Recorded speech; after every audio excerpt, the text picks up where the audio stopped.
Muy buenos días a todos. ¿Cómo estáis? Me alegro. Un año más grande, ¿no? Ha pasado un año, ¿no? Entonces, un año más grande, un año más fuerte, en caso mío, un año más redondo en caso de otros, como ustedes. ¿Ah? ¿Me veis más alto, más guapo, más esbelto? ¿No? Más mayor. Bueno, gracias, yo también te quiero. Ok, vale. Vamos a comenzar una nueva serie. Comenzamos el... gracias. Comenzamos el año y bueno, como normalmente se hace a los comienzos de cada año, pues las personas nos ponemos metas que luego, bueno, algunas se quedan en el camino, otras sí, ¿no? Otras sí las conseguimos realizar con esfuerzo, hay que crear hábitos, claro. Yo tengo que crear un hábito, todavía tengo en deuda con ustedes un hábito. Pero no vamos a hablar de mí, vamos a hablar de vosotros. Entonces, quiero pedirles algo, como siempre que me toca hablar, quiero pedirles que silenciemos el demonio ¿no? Nos avisa, nos interrumpe, entonces lo ponemos en modo silencio. A no ser que tengas una emergencia médica, lo puedes agarrar, pero si no, es mejor que estemos en tranquilidad, que lo pongamos en silencio. Yo lo voy a poner en cronómetro, para no pasarme del tiempo también. Y decir que, a menos de que de que tu vejiga ya no aguante más, que entonces sí es lícito que salga, evidentemente, no queremos tener una emergencia aquí. Entonces, pero si tu vejiga aguanta, quédate sentadita para poder estar un tiempo charlando sobre un tema en la palabra del Señor. Y este año vamos a comenzar una serie que se ha titulado Fundamentos. Y creo que viene muy acorde, porque cuando comenzamos año, pues enseguida queremos construir nuestro nuevo año de una manera diferente a cómo fue el año anterior. Las cosas buenas, positivas, las queremos mantener, pero aquellas cosas que no han sido tan buenas o positivas, queremos fundamentarlas de otra forma, ¿no? Pues con la congregación igual, la iglesia igual. La iglesia quiere caminar este nuevo año en los pasos de Jesús. Tú dirás, no, pero si la iglesia siempre caminamos en los pasos de Jesús, sí, pero este año los vamos a fundamentar aún más, hasta llegar a ser lo que se habló por ahí, discípulos incondicionales de Jesús. Y para ser discípulos incondicionales de Jesús, tenemos que establecer fundamentos buenos, fundamentos positivos, fundamentos sólidos, ¿no? Y eso es lo que vamos a hacer ahora, que comenzamos hoy, y vamos a estar enero y febrero hablando sobre una serie de temas que van a fundamentar nuestra fe, nuestra vida y todo lo que queremos conseguir como iglesia este año. ¿Estáis de acuerdo? ¿Sí? ¿Estáis emocionados? ¿Sí? No estáis muy emocionados. Yo sé que sí. Cierra los ojos conmigo, vamos a pedir al Señor que comencemos esta primera predicación sin ningún estorbo en nuestra mente, que nos dé un espíritu de tranquilidad y de deseo de escuchar su voz, no la mía, la del Señor.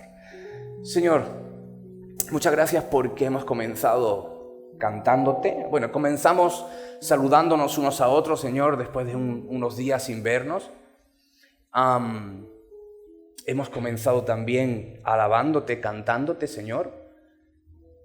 Creo que hemos comenzado como iglesia muy bien. Y ahora, Señor, queremos escuchar tu palabra. Ahora queremos reflexionar, Señor, en un tema esencial. Sin este tema, Señor, sin el Evangelio no hay iglesia. Y queremos recordar aquellas cosas que sabemos y afianzarlas, Señor.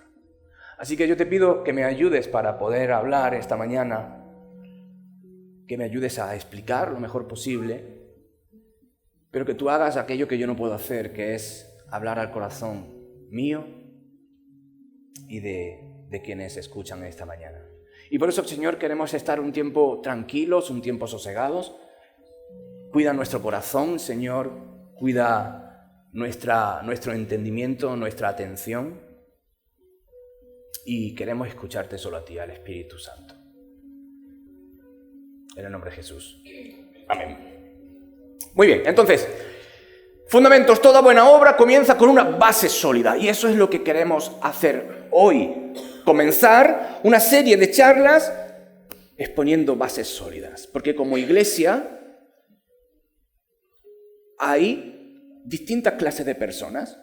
Bien, en esta mañana aquí estamos diferentes tipos de personas, 3 tipos de personas. Están aquellos que son cristianos, pero no cristianos culturales. Si viniste en Navidad, te acuerdas que hablé de cristianismo cultural, ¿no? Cristiano cultural es aquella persona que nace en una cultura cristianizada. Pero cristiano cultural somos todos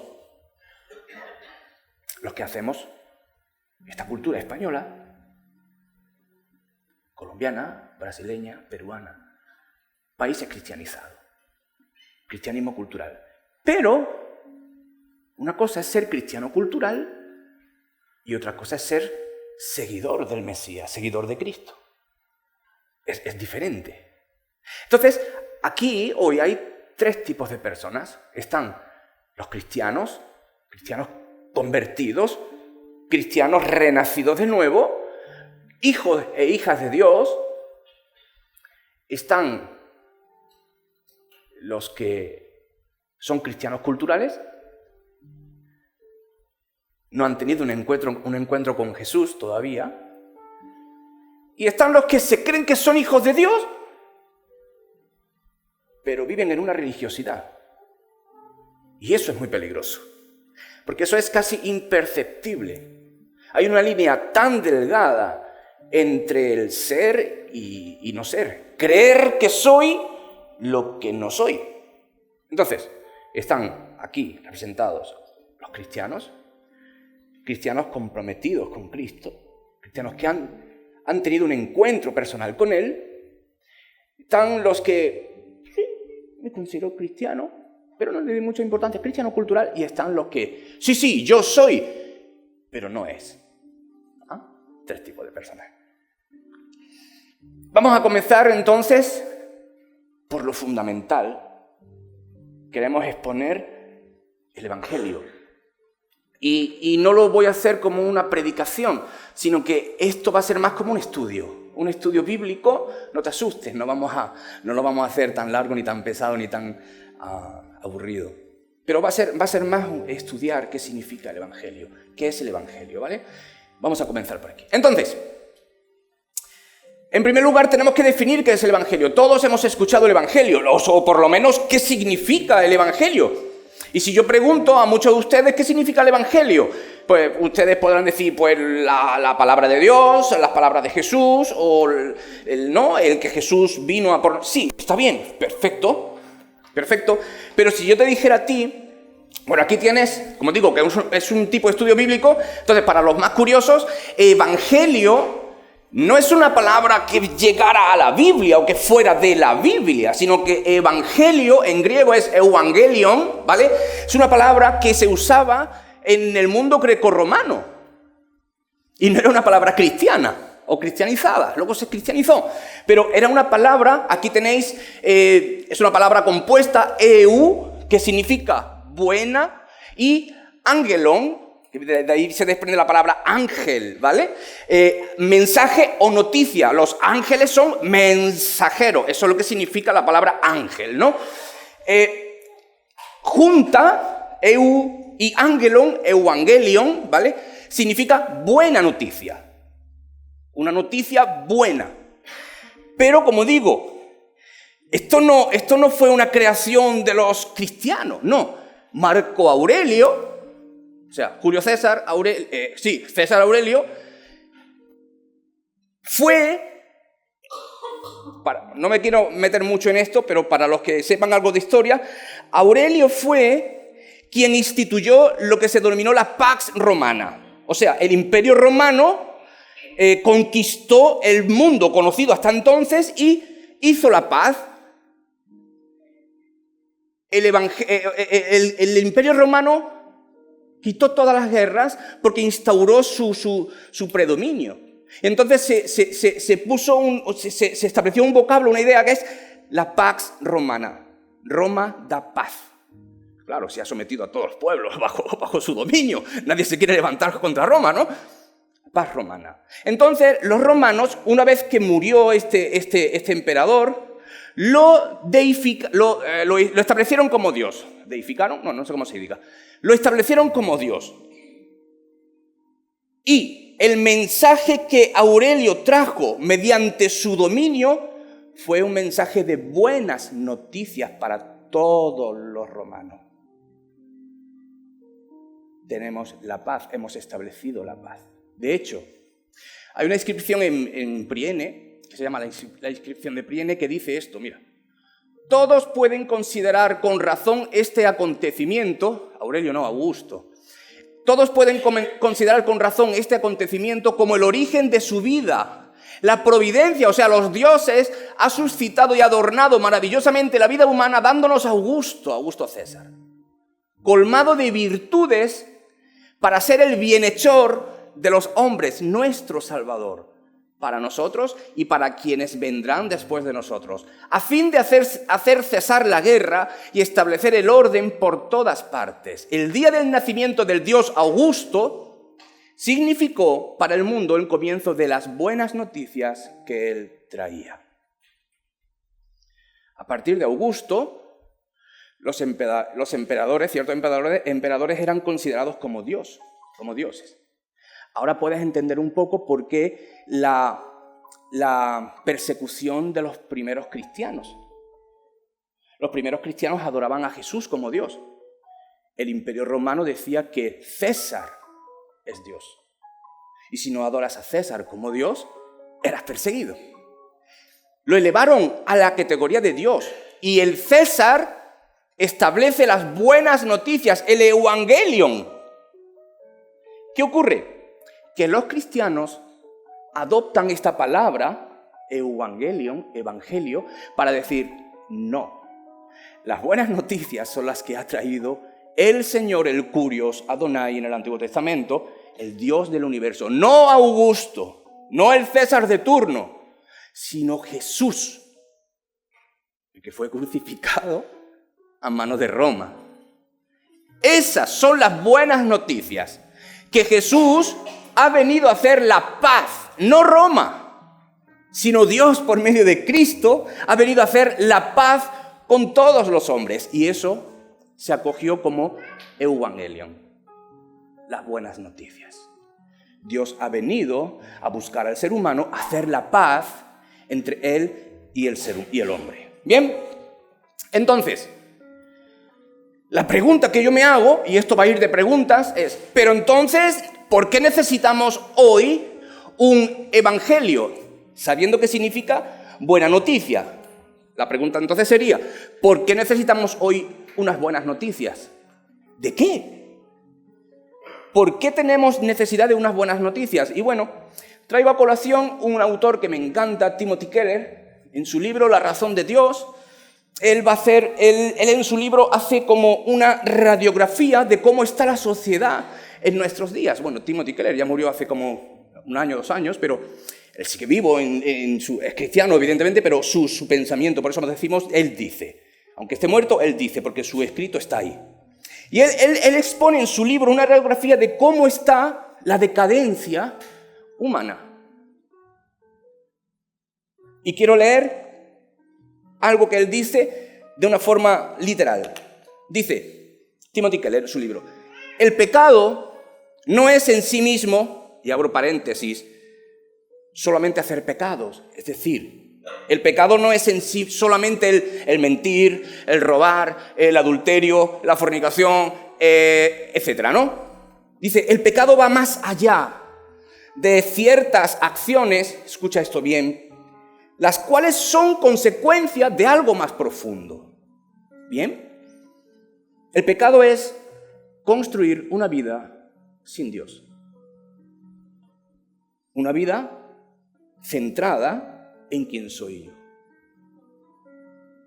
Es vivir pensando que lo único que existe soy yo y que yo debo vivir para mi propio beneficio.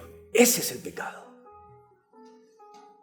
Y esto es lo que nuestra sociedad hoy enseña, que Dios no existe. Por tanto, tú eres quien da sentido a tu propia vida.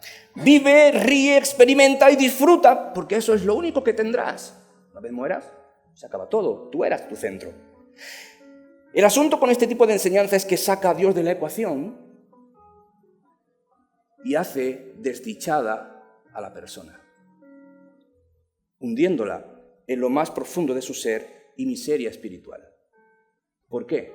Porque está demostrado que si construyo una vida donde yo soy el actor principal, voy a tener un resultado negativo. Y esto me encanta, porque lo roto solo produce rotura. Entonces el pecado, y estoy totalmente de acuerdo con él, el pecado es quitar a Dios del centro, ponerme yo, y claro, como estoy roto, todo lo que voy a producir es rotura. Por tanto, peco. Él trae a colación a un escritor, Wells, un escritor británico, y él dice, este escritor dice: ¿podemos dudar de que la raza humana está en el presente más que capacitada para hacer realidad los más atrevidos sueños en los que reinarán la unidad y la concordia, y que nuestros hijos vivirán en un mundo más espléndido y maravilloso que cualquier palacio o hermoso jardín que podamos imaginar, siendo nuestras capacidades cada vez mayores y con un radio de acción más amplio? Dice, lo que el ser humano ha llevado a cabo, los pequeños triunfos individuales de su estado actual, no son más que el preludio de todo cuanto aún se podrá hacer. Wells, en su primera etapa, era una persona que concebía al ser humano como el centro. Él es capaz de todas las cosas y nos va a llevar a lugares insospechados. Cuando ocurrió la Segunda Guerra Mundial, Wells cambió de opinión y dijo lo siguiente. Ya no tenía un pensamiento triunfalista del ser humano, sino un pensamiento realista del ser humano. Él dice, las masacres a sangre fría de los indefensos, la reaparición de las torturas deliberadas y organizadas a gran escala, la tortura mental y el miedo ante un mundo en el que tales cosas parecerían haber quedado desterradas, han quebrantado mi espíritu por completo. El hombre, Homo sapiens, como ha querido ser por un tiempo conocido, se ha descalificado a sí mismo. Cuando yo leía estas dos cosmovisiones del ser humano, yo decía, es que estoy totalmente de acuerdo con este escritor. El ser humano es capaz de hacer las más bellas sinfonías, tal que te elevan en una profundidad espiritual insondable. El ser humano es capaz de crear los cuadros más bellos, el arte, que es casi místico. ¿Cómo es posible que el ser humano tenga una capacidad de creación que hace soñar a los demás? Pero al mismo tiempo, ¿cómo es capaz el ser humano de no mantener lo bello, sino destruirlo por medio de armamento, masacres? No sé cuántos habréis ido a Toledo a la Casa de la Tortura. El ser humano tiene una imaginación para lo malo exquisita. Igual que hace cosas increíblemente armoniosas, hace cosas increíblemente dolorosas. Y la pregunta que yo me hacía era, ¿por qué? ¿Por qué esta dicotomía? ¿Por qué esta dicotomía? Porque el ser humano está roto. Porque el ser humano ha quitado a Dios del centro. Y cuando el ser humano quita a Dios del centro, ¿sabes cuál es el centro de la persona? Ella misma. Pero como ella misma no puede satisfacerse de manera plena, permanente, porque el ser humano está creado para vivir cerca de la fuente de la vida, El ser humano, al estar roto, al haber quitado a Dios del centro, se encuentra en un estado de vacío y necesita encontrar cosas para que lo satisfaga. Lo que ocurre es que esas cosas que satisfacen son momentáneas. Y entonces ocurre lo que diría Santiago. Quiero que vengas conmigo, si lo tienes ahí, vamos a abrir la Biblia, a Santiago capítulo 4, un texto que conocemos todos. Santiago 4, versículo del 1 al 3, dice, ¿de dónde provienen las guerras y de dónde provienen las contiendas entre vosotros? ¿No es de allí? De vuestras pasiones, las cuales combaten en vuestros miembros. Codiciáis y no tenéis. Entonces asesináis, ardéis de envidia y no podéis alcanzar. Lucháis, guerreáis, pero no tenéis lo que deseáis. ¿Qué es lo que ha pasado? ¿Qué es lo que dice Santiago? Que el problema del ser humano es que ha quitado a Dios del centro. Y batalla con sus propios deseos, los cuales son rotos. Por eso el ser humano, todo lo que toca, aunque lo haga bien al principio, termina estropeando. ¿Por qué necesitamos el Evangelio entonces? Bueno, la Biblia lo dice. Romanos 3:9 dice que todos hemos pecado. Quiero leértelo. Estamos en un estudio, quiero leértelo. Romanos 3:9. Si tienes la Biblia, por favor, ve a Romanos capítulo 3, versículo 9. Y dice, ¿entonces qué? ¿Estamos en desventaja? En ninguna manera, pues ya hemos acusado tanto a judíos como a griegos, o sea, a todo el mundo que está bajo pecado. ¿Por qué? Porque no hay justo ni aun uno. No hay quien entienda. No hay quien busque a Dios. Todos se han desviado. Se han hecho inútiles, o sea, rotos. Ni siquiera hay uno que haga lo bueno.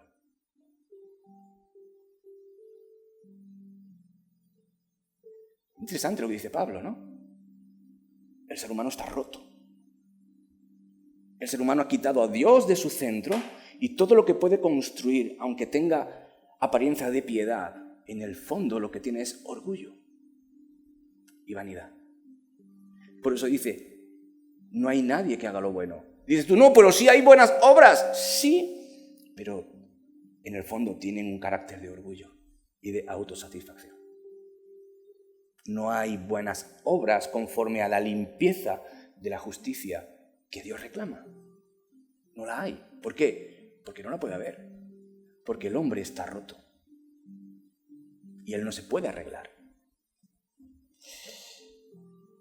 En segundo lugar, Romanos 3:23 dice que el pecado nos ha separado de Dios. Dice que todos estamos destituidos de la gloria de Dios. ¿Y qué significa eso? Que todos estamos muertos espiritualmente. La persona que no tiene a Dios en el centro está muerta espiritualmente. ¿Y qué significa estar muerto espiritualmente? La muerte significa separación. Cuando llega la muerte, la persona se separa de su vida física, ha muerto. Pero cuando hablamos de muerte espiritual, significa que el hombre y la mujer sin Dios están separados de él. Cristianismo cultural. Aquí viene un punto muy interesante. Las personas que nacen en una cultura cristiana creen de por sí que son hijos de Dios. Creen que son hijos de Dios por el hecho de llamarse cristianos. No. Aquel que no tiene en el centro a Dios está muerto espiritualmente. Está separado de Dios. Por mucho que él diga que es, no es. Porque no es a la forma que entiende el ser humano, sino que es a la forma que Dios ha dicho que debe ser. ¿Por qué? Porque la salvación proviene de Él, no de mí. Yo estoy roto. No me puedo arreglar. No puedo luchar con quien soy.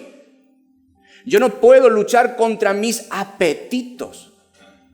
No puedo. No puedo quitarme los miedos. No me puedo quitar la tristeza. No me puedo quitar la desesperanza, ¿Cómo se quita todo eso? Cuando algo más fuerte externo a mí me llena, entonces lo entiendo, pero si no, no puedo. Que yo soy mi peor enemigo, no puedo cambiarme. Mi naturaleza es esa, no puedo ir en contra de lo que es mi naturaleza, a no ser que alguien cambie mi naturaleza.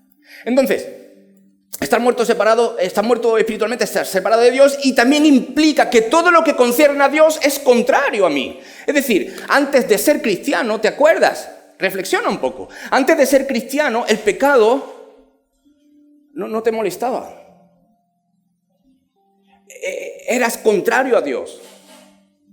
No querías seguir el camino de Dios porque el camino de Dios significaba un camino diferente al que tú querías tomar. ¿Por qué? Porque tú eres tu propio centro. Entonces Dios es externo a ti y Dios quiere cambiarte y tú no quieres eso. ¿Por qué? Porque estás muerto, estás separado de Él. No te interesa nada de Él. Y por tanto, como no te interesan las cosas de Dios, el pecado no te incomoda. Mira la sociedad sin Dios. No le importa. El robo, a la orden del día. Los que dicen que nos lideran, a la orden del día. Las muertes, a la orden del día. La salud es un negocio. Conviene que estemos enfermos porque así hinchamos más las potencias económicas. No importa, no hay escrúpulos. ¿Por qué? Porque el centro es el propio hombre. El centro es el hombre. Dios no está en la ecuación, y cuando Dios no está en la ecuación, no importa lo que sea pecado. Yo decido qué es lo que quiero hacer y cómo lo quiero hacer. No me importa si tengo que mentir, no me importa si tengo que pisar a nadie. No me importa. Pecados sexuales, no importa. La verdad, no importa. Se vende. La fidelidad, se vende también. No importa. El pecado a las personas que están muertas espiritualmente no les afecta. ¿Por qué? Porque es su estado natural. El hombre natural no entiende las cosas de Dios, porque es contrario a Dios, dice Pablo. Y en tercer lugar, el pecado da lugar a la muerte. Todos hemos pecado, dice Pablo en Romanos capítulo 3. Pero en Romanos 6, 23 dice que la paga del pecado, o sea, el salario del pecado es la muerte. Eso significa que Dios va a juzgar un día.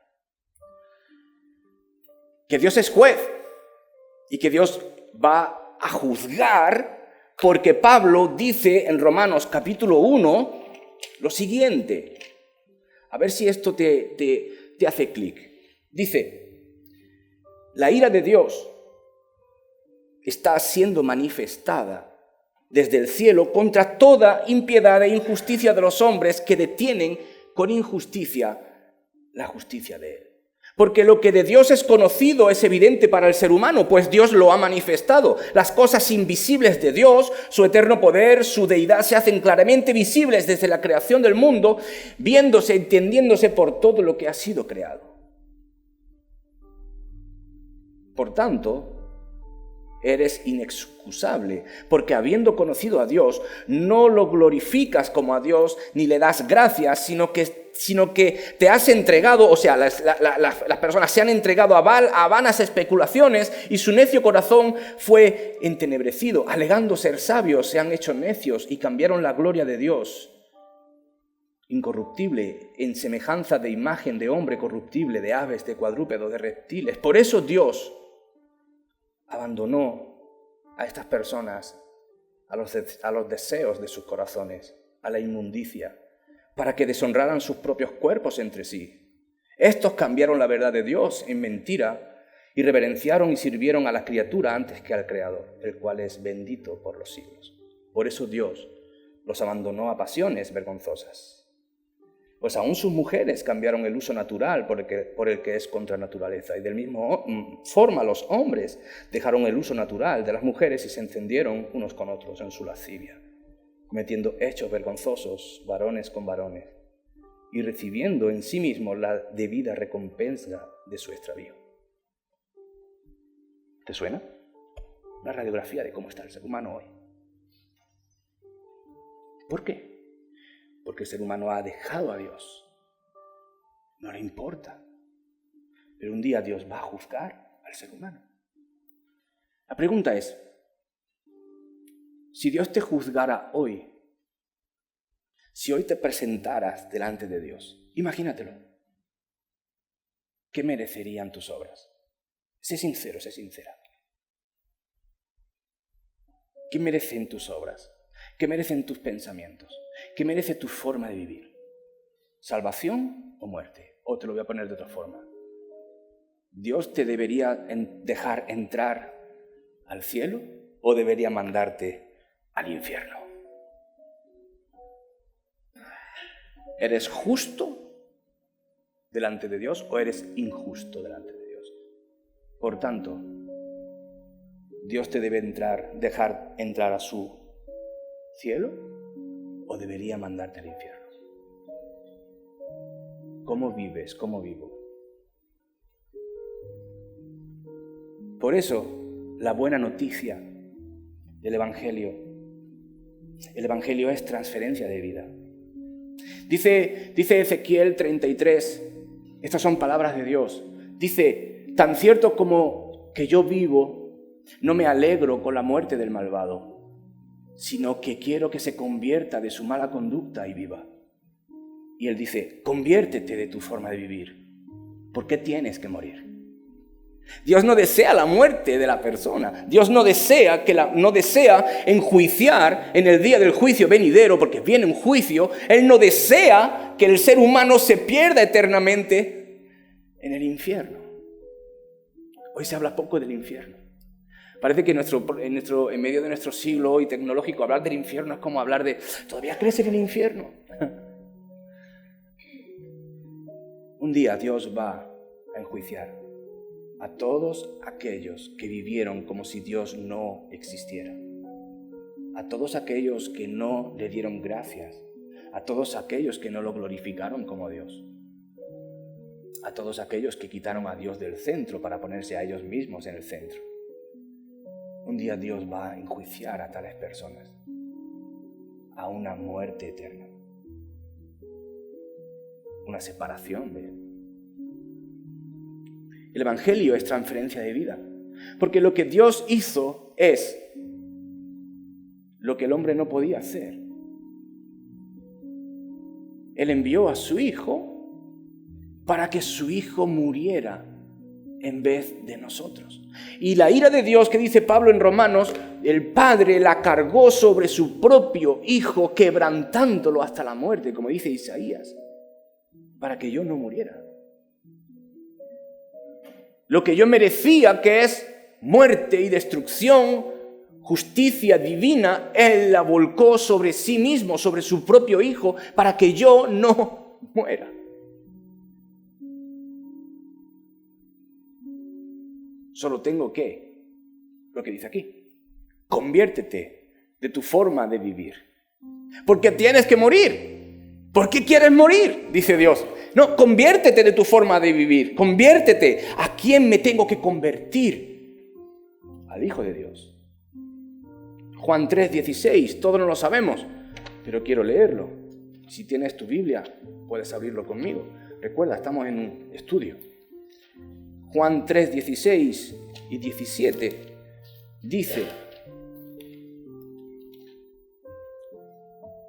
de tal manera amó Dios al mundo, que dio a su Hijo unigénito para que todo aquel que en Él cree no se pierda, sino que tenga vida eterna. Porque Dios no envió a su Hijo al mundo para juzgar al mundo, sino para que el mundo sea salvo por medio de Él. Quien en Él cree no es juzgado, pero el que no quiere creer ya ha sido juzgado, porque no ha creído en el nombre del unigénito Hijo de Dios. ¿Y cuál es la acusación para que me juzguen? Esta, que la luz vino al mundo y los hombres amaron más las tinieblas que la luz. ¿Por qué? Porque sus obras eran malas. Entonces, ¿qué pide Dios?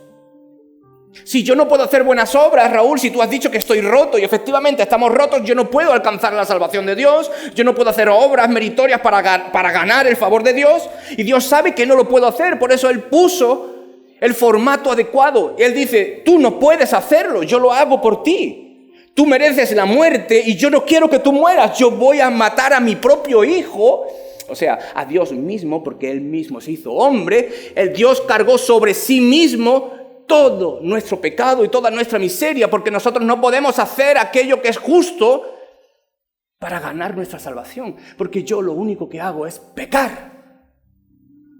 Y tú también. Lo único que hacemos es pecar. Por más que me esfuerce, no puedo estar 3 días siendo justo. No puedo. ¿Y cómo lo hace Dios?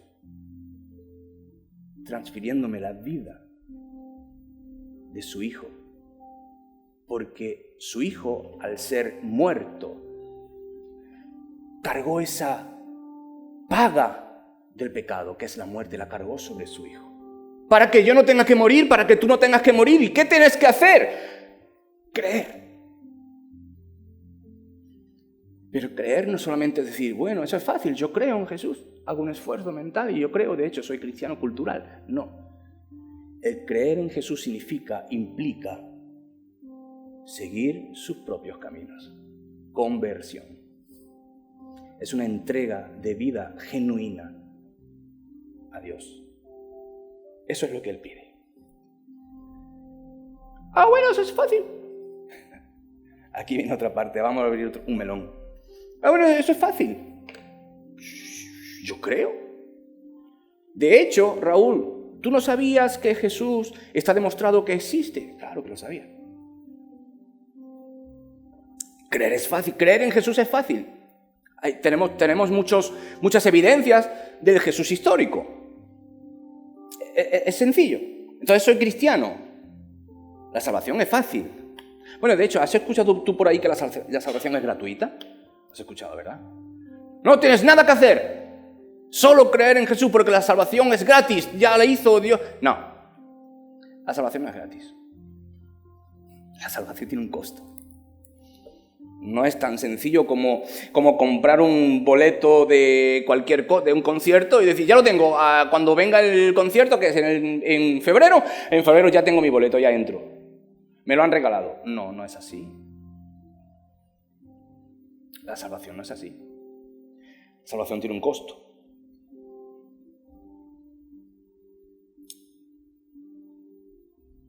Quiero leer esto. Todo lo bueno tiene un coste elevado en nuestro sistema, ¿verdad? Tú lo sabes. Todo lo bueno tiene un coste. No es lo mismo tener una Renault Kangoo como tengo yo, a tener un Tesla. No es lo mismo, ¿no? ¿Por qué? Porque Tesla es más bueno, ¿no? También pagas más, te digo. Pero no es lo mismo. Todo lo bueno tiene un coste y un coste más elevado. Todo aquello que decimos que es de calidad, ¿verdad? Pues tiene un coste más elevado respecto a otra cosa que no es de tanta calidad. Eso es evidente, eso lo sabemos. Entonces hay un axioma que dice que lo bueno tiene que tener un precio. Y no sé si sabías cuánto vale tu vida. ¿Cuánto vale tu vida? Para el Estado español, ¿cuánto crees que vale? No, tengo un dato, de verdad, tengo un dato. Según la Dirección General de Tráfico, tu vida vale 1,3 millones de euros. Sí, es verdad. Si crees que es poco, díselo a tráfico, el problema no es mío. 1,3 millones de euros vale tu vida al Estado en un accidente de tráfico. ¿Es mucho o poco tu vida? Venga, a ver, ¿es mucho o poco? ¿Tú vales más? ¿Cuánto? Pedro, ¿cuánto vales tú? Uf. Pero 1,3 millones está bien, ¿no? ¿Ah? De verdad, 1,3 millones de euros vale la vida de en un accidente de tráfico. Si tuvieras que colocar precio a tu tiempo, ¿qué precio le dedicarías a tu tiempo? Algunos dicen, 1.200 euros. Bueno, eso es lo que te pagan. Pero lo que tu tiempo vale más, ¿verdad? Una cosa es lo que te paguen, pero tu tiempo vale más, ¿no? ¿Cuánto vale tu esfuerzo? ¿Podrías colocar un precio a tu esfuerzo?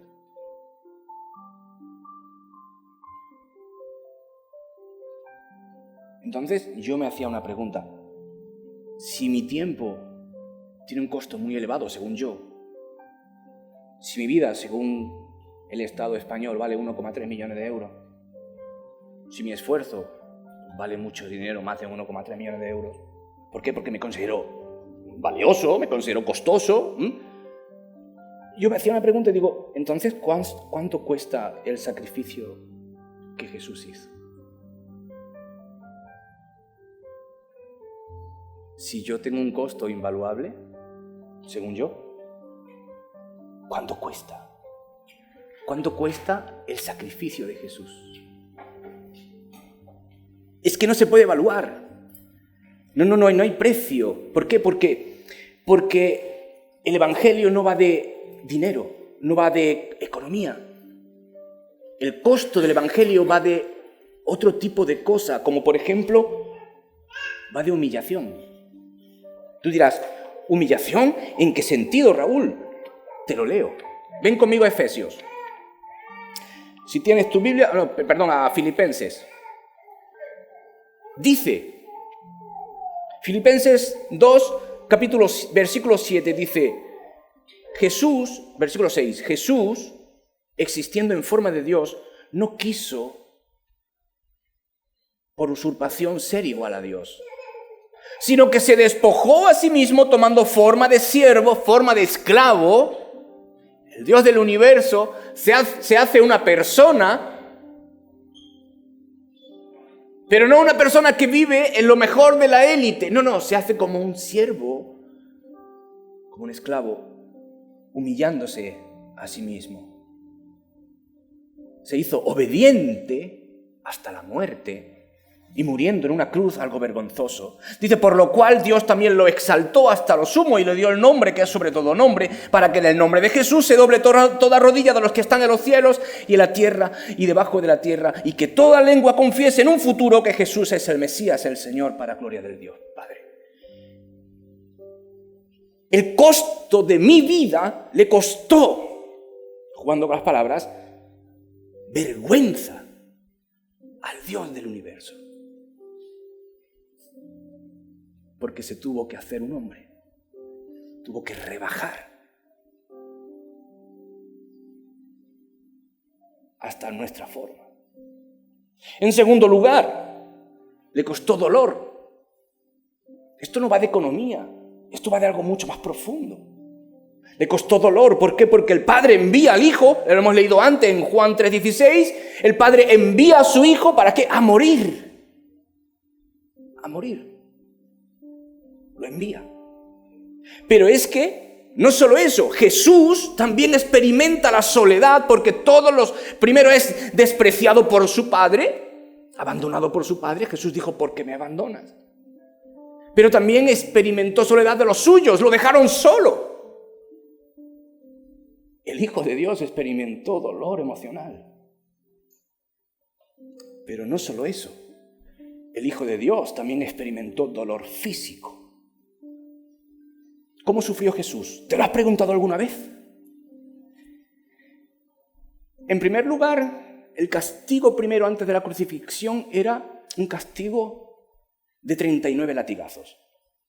Y el látigo no era como los que nosotros podemos imaginar hoy, no, era un látigo de cuero con bolas de metal y huesecillos. ¿Para qué? Para que al infligir el latigazo rasgara la piel del reo. Y esto lo sufrió el Hijo de Dios.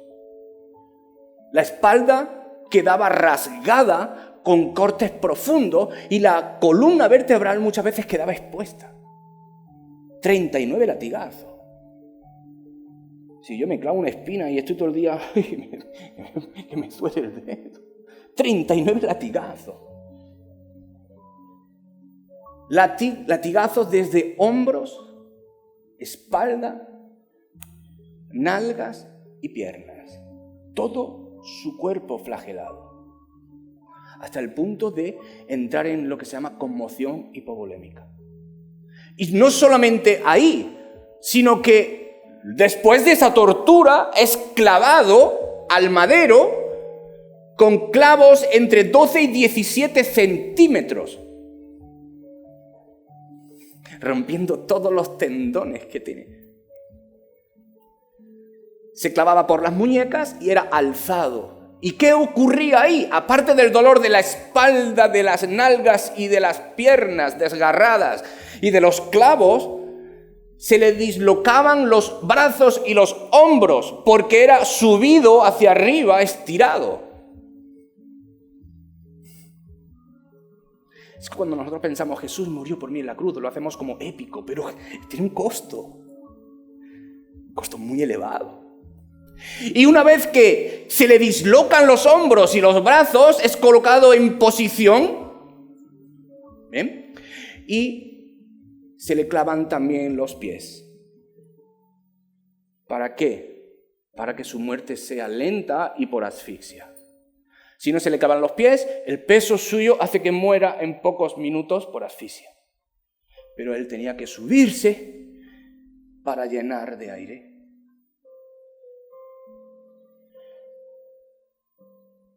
Y cuando ya no tiene tanta fuerza para elevarse y tomar otro sorbito de aire que lo llene, cada vez se va reduciendo mucho más su ritmo respiratorio y entra en lo que se llama acidosis respiratoria. ¿Qué significa eso? Que la sangre se vuelve más ácida, su pulso cada vez es más irregular y al final muere por fallo cardíaco. ¿Qué te parece la muerte de Jesús? ¿Y tu salvación es gratis? ¿En serio? ¿Mi salvación es gratis?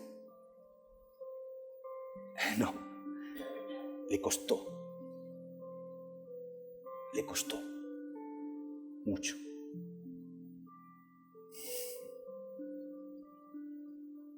Que yo viva y que hoy esté diciéndote estas cosas, le costó a Jesús humillación,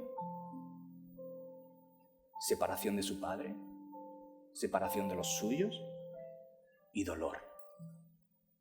Y finalmente, una muerte trágica y dolorosa que ninguno de nosotros quisiéramos nunca. Todo su cuerpo por detrás abierto, desgarrado, sus manos y sus pies rotos, traspasados, sus brazos y sus hombros dislocados.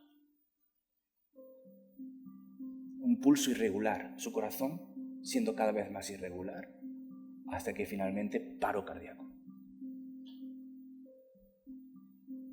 La salvación no es gratis. La salvación tiene un costo y le costó a Dios. Pero en tercer lugar, también supone un precio para mí. También supone un precio para ti. No va a ser la cruz, claro que no esa. Pero sí la que Jesús mismo dice.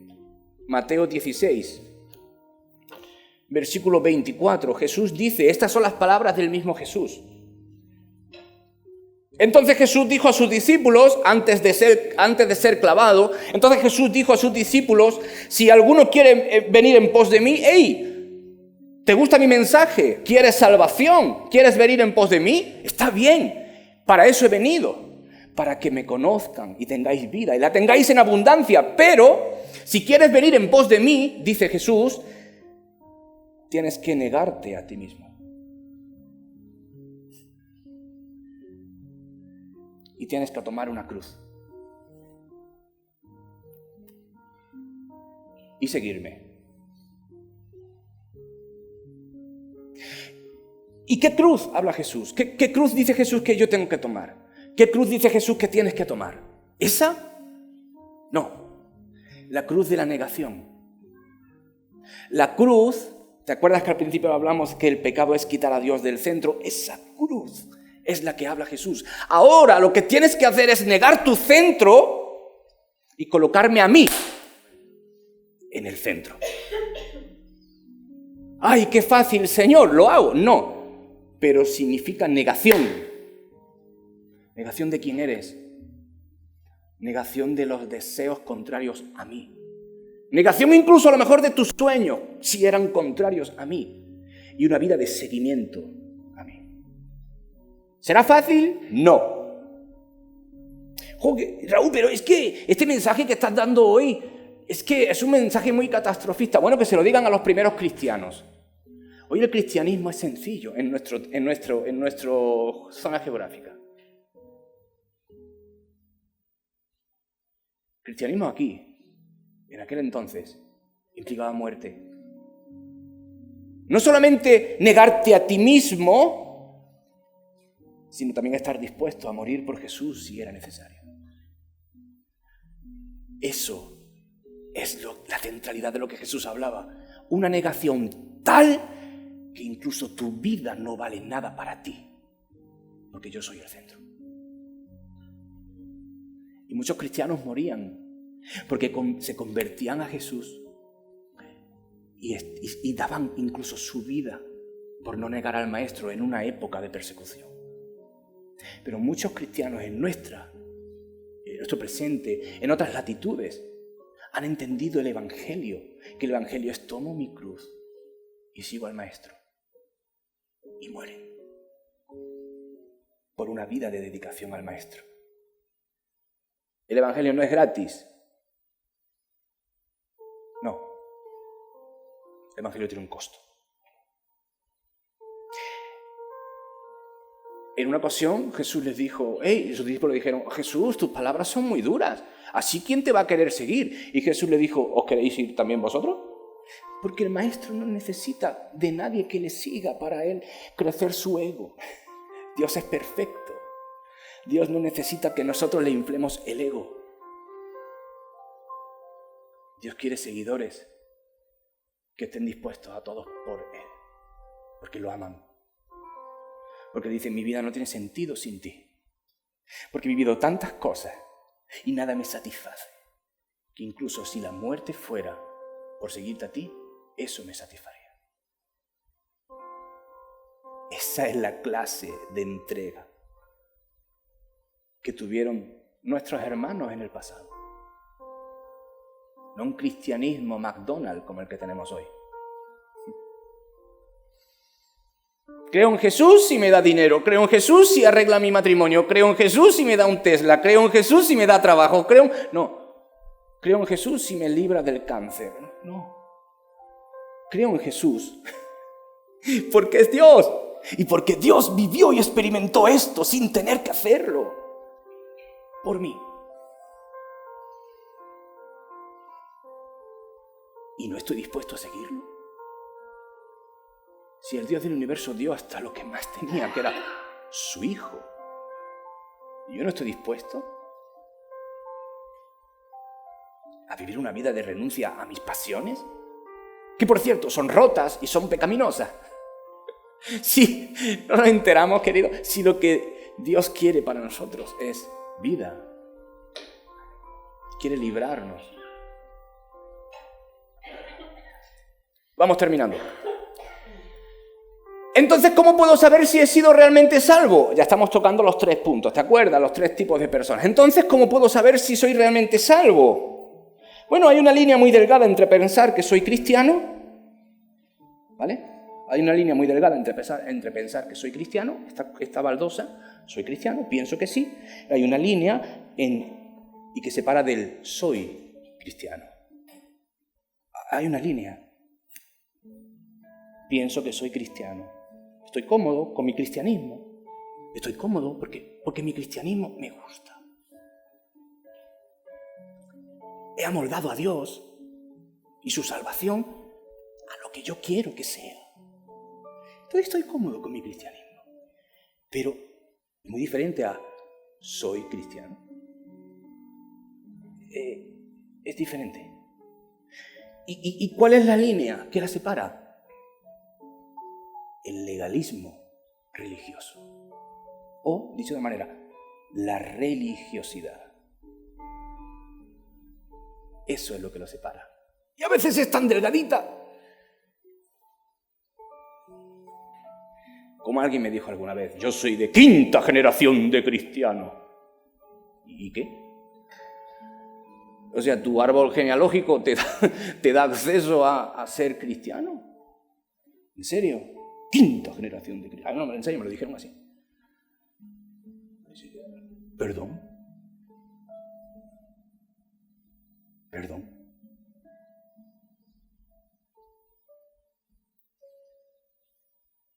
Legalismo religioso. Religiosidad. Soy 5ª generación. Entonces Dios te tiene que dar la salvación porque eres 5ª generación. Porque entonces Dios te tiene que dar la salvación porque eres buena persona. Cumples con todo. No dejas de asistir a la iglesia. Diezmas, ofrendas y yo qué sé cuántas cosas más haces. Bienvenido. Cuando te mueras, Dios te dirá, bienvenido, hijo, te estaba esperando con tanta alegría. Que se vaya todo el mundo, aquí estás tú. Te has ganado el cielo. Es que no funciona así. Hay una línea muy delgada entre creer que soy y ser verdaderamente. Hay una línea muy delgada. Y hay muchos cristianos, tanto católicos como evangélicos, que creen que son y que no son. Porque, señoras y señoras, el apellido soy católico no te da derecho al cielo, ni el apellido soy evangélico tampoco. Lo que te da derecho es decir, soy hijo de Dios. Soy hija de Dios. Ese es el único apellido que da derecho a la salvación. Quiero que vengas conmigo a Mateo 7, 16 y 20. Pero entonces, Raúl, no me estás contestando. ¿Cómo puedo saber si soy o no soy? ¿Dónde estoy, Raúl? Ya me estás liando. ¿Estoy aquí o estoy aquí? Bueno, es muy sencillo. Jesús lo dijo. No hay que liarse si el Señor da las respuestas. Mateo 7, versículo 16, dice, por sus frutos los reconoceréis. Sencillo. Sencillo. Y Jesús dice, ¿acaso se recogen uvas de los espinos? Lo voy a exponer así. Imagínate Jesús, un constructor. Jesús no era carpintero en sí, era tectón, era constructor, hacía muchas cosas, ¿no? Pero para graficarlo, Jesús está con sus discípulos intentando dar una enseñanza en el Sermón del Monte. Y Jesús le dice a sus discípulos, oye, tengo una pregunta. ¿Se puede recoger manzanas de una viña?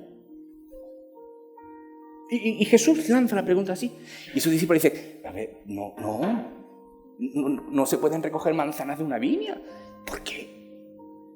A ver, Jesús, porque las manzanas nacen de los manzanos y las uvas de las vides. Vale. Y en otro momento dice, ¿se puede recoger higos de un peral?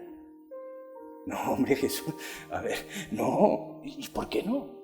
Porque los higos las dan las higueras y las peras lo dan los perales. Pues Jesús, es sencillo. Y eres el Hijo de Dios, se supone que todo lo sabes y no sabes estas cosas. Y Jesús dice, ok. Entonces, ¿el árbol bueno no puede producir frutos malos? No, claro que no. Ni el árbol malo puede producir frutos buenos, ¿verdad? Claro, Señor, parece que ya lo estás agarrando. Claro, por ahí va el asunto. Dice, entonces todo árbol que no da buen fruto es cortado y echado en el fuego. Sí, claro. Y Jesús dice, entonces, por los frutos conocerás el árbol. Un cristiano no puede producir por sistema frutos malos por sistema. No estoy diciendo que el cristiano no peque. No puede producir por sistema frutos malos. Entonces ese árbol tiene un problema. Y un árbol malo no puede producir frutos buenos. ¿Cómo puedo saber si he sido realmente salvado? Mi forma de vida. El fruto que produce mi vida. Y ojo, no estoy diciendo que Raúl Catalán Vilches da un fruto muy bueno. Mi madre sabe que no y mi mujer también.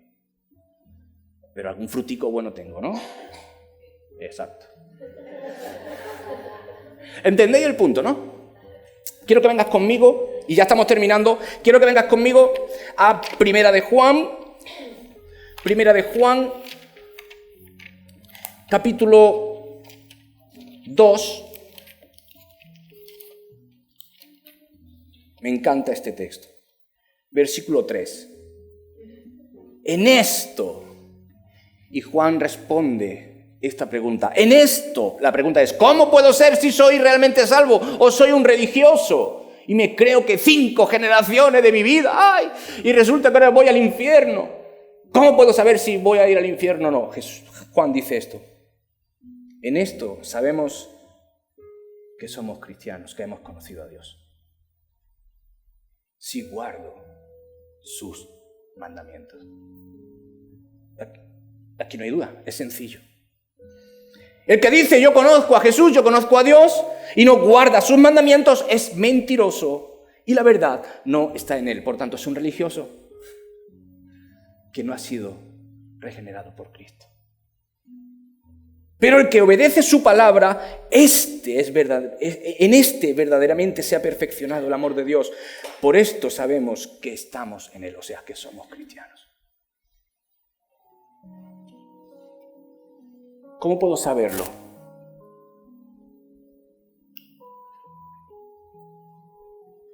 No significa que los cristianos somos perfectos. No está diciendo eso el texto. No. Lo que significa es que un cristiano regenerado realmente es una persona que ha tenido un encuentro con Cristo. Se ha volcado a Cristo, ha renunciado a su yo. Y ha puesto a Cristo en el centro de su vida. Por tanto, recuerdas muerte espiritual, ya no está muerto espiritual porque Dios le ha dado vida. Eso significa que ahora el Espíritu de Cristo vive en él y ahora el pecado, que antes ni fu ni fa, ahora el pecado le duele. No que sea perfecto, pero ahora el pecado sí le duele. Y cada vez que peca, se arrepiente. ¿Por qué? Porque no puede vivir con el pecado. Porque ahora es una nueva criatura, como dice la Biblia. Hay una nueva vida, me ha dado vida, Dios me ha dado vida, y ahora el pecado me duele. ¿Peco? Sí, claro que peco. Pero no puedo vivir en el pecado. Es diferente. Porque el pecado ahora es contrario a mí. ¿Peco? Claro. Pero me duele cuando peco y voy a Cristo y le pido que me perdone. Esa es la diferencia. Y así es como un cristiano sabe si realmente ha sido salvado. Porque el Espíritu de Dios da testimonio a su mismo Espíritu de que realmente ha sido regenerado. Finalmente, el compromiso con la verdad. Entonces, ya hemos hablado de los 3 tipos de personas. El compromiso con la verdad. Hemos dicho que el Evangelio no es gratis, porque este es el costo del Evangelio. Compromiso. Dios ya ha hecho lo doloroso. Ya lo ha hecho. Eso se ha encargado Él. Pero ahora me pide un compromiso. Me pide un compromiso. Primera de Juan dice, el que dice que permanece en Cristo debe andar como Cristo anduvo. O sea que sí hay un compromiso, sí hay un costo. Hay un costo que es el compromiso del cristiano con Cristo. 3 puntos muy rápidamente. No te asustes, de verdad, son muy rápidos. El primer compromiso, que no es por orden, pero lo he puesto el primero. El cristiano realmente regenerado, salvado, el hijo y la hija de Dios, el que no es un cristiano cultural, sino el que es un cristiano renovado, el que ha confesado sus pecados a Cristo y ahora ha puesto a Cristo en el centro y ya no vivo yo en el centro. Ese cristiano verdadero tiene un compromiso, primeramente con la familia. Y David lo dice, tenemos que cuidar, tenemos que honrar a nuestros padres, a nuestras madres, tenemos que cuidar, tenemos que respetar a nuestros hijos. El esposo tiene que ser fiel, amar a su esposa, la esposa respetar y amar a su esposo. ¿Os dais cuenta? En primer lugar, el compromiso es con la familia. No puede haber un cristiano real que no ame a sus padres, que no sea un buen líder de su casa, que no refleje el liderazgo de Cristo, tanto la mujer como el hombre. Y un cristiano que sea infiel, la infidelidad, no puede ser. No puede ser.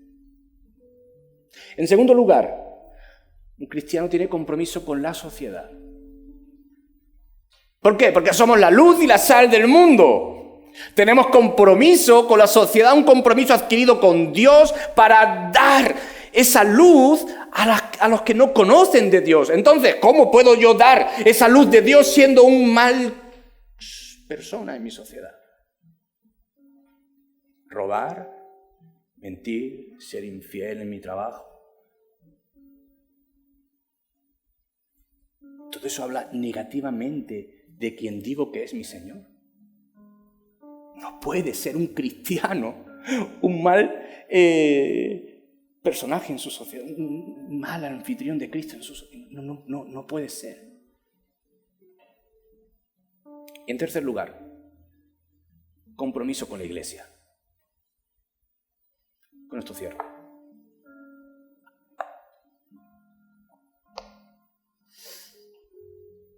Un cristiano que realmente ha conocido a Cristo no es una isla desierta.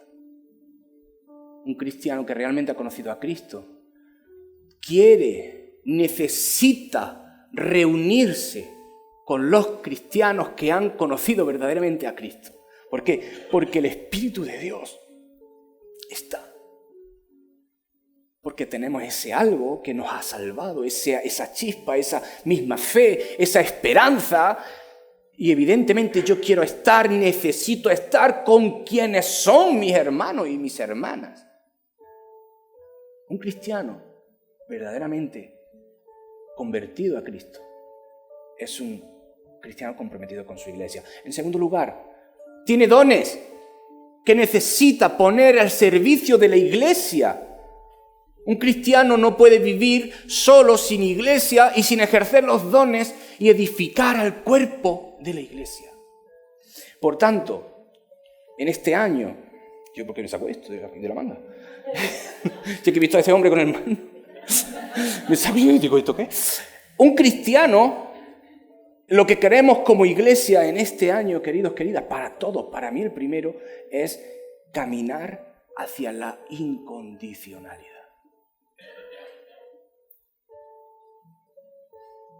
El compromiso, el trabajar, el codo a codo, el abrazo, el servicio,